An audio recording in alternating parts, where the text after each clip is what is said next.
We all love them, 1 or 2 if on diet, or a ton of them if the diet word is just a New Year resolution word that never gets achieved. Today is about the crispiest chips on planet Earth. And as a bonus, we're gonna make a garlic dip, which is gonna simply elevate the whole story. Is this first time we meet? Then you should consider subscribing, because this is Kitchen Draft, the place where you make home cooking easy. And we have a new recipe coming every single Friday. So let's cook. In order to get crazy amazing chips, it's important to start with the rye potato variety. This is one of the biggest mistakes people make in my opinion, because in order to get the job done, you have to have the right tools for the job. I'm using Maurice Piper potatoes. The Maurice Piper potatoes have golden skin and creamy white flesh with a fluffy texture. This makes it versatile and all-rounder. Great for chips and roast potatoes, but also good for mash and wedges. Get a clean sponge and using the coarse surface of it, get rid of the outer layer skin of the potatoes. These potatoes are from the new harvest, and peeling them would definitely be a shame. I don't know about you, but the texture you get from the unpeeled potatoes, in my opinion, is a game changer. Once you remove the skin layer and the potatoes are properly washed, slice them into roughly half-inch sheets.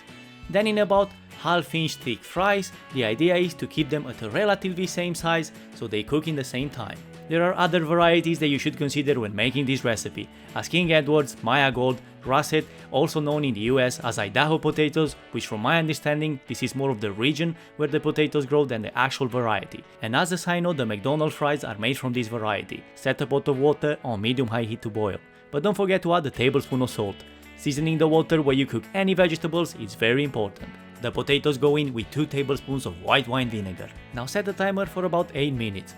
But even when the time is up, test the potatoes. They should be cooked, but not all the way through as for mash. It's not that I'm some sort of scientist, but the idea of adding vinegar to the water when boiling the potatoes is that the vinegar will slow down the breakdown of the pectin within the potato. So what will happen? They're not gonna fall apart as easily, and they will keep that nice fry shape the way we like it. When the time is right, take the potatoes off the heat and put the fries into a colander and let the excess steam evaporate for a couple of minutes. This is exactly what we're looking for. Add the fries on a large baking tray, and now let's talk about the oil, which is so important when you want to get nice crispy fries. The peanut oil has a higher percentage of saturated fats, which means they will crisp food with a higher efficiency, much better than the lower percentage oils like palm oil or sunflower. And if you're wondering why your roast potatoes are much better with goose fat, probably that's the reason. They come nice and crispy because of that high percentage of saturated fats. This being said, it doesn't mean that you cannot use other oils, but the idea is it might take longer and you might not end up with the same crispy results. Pour over the peanut oil. I've probably added about 70 milliliters. Mix the fries so the oil completely coats the outside layer of each one of the fry. There should be a thin layer of excess oil on the tray.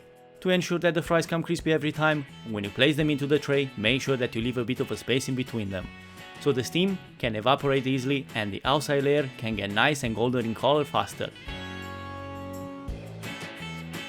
Add them in the oven at 220 degrees and set the timer for 15 minutes, but this is just the first part of cooking. While the fries are cooking, we are going to prepare a very simple sour cream and garlic dip.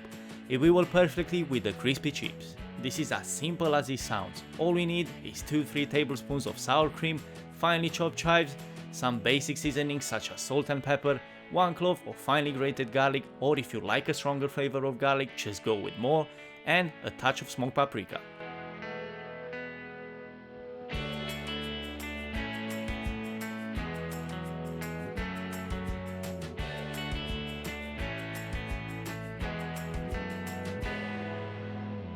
When the time is up, pull the baking tray out and flip them over with some kitchen tongs.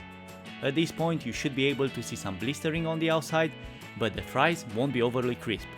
If they look a little bit dry, just add some more of that peanut oil. For the second part of cooking, just get them back into the oven at the same temperature for about 15 or 20 minutes.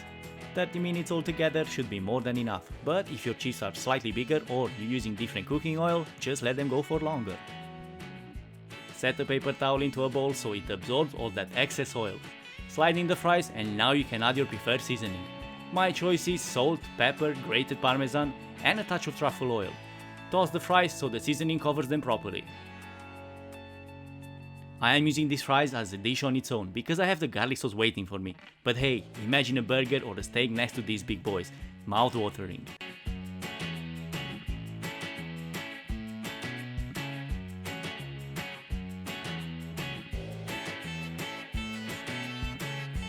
That was Kitchen Draft for today, and if you enjoyed this video, give it a thumbs up and check other videos on my channel. Plenty of videos on my channel and more coming up. You keep watching and I'll keep cooking.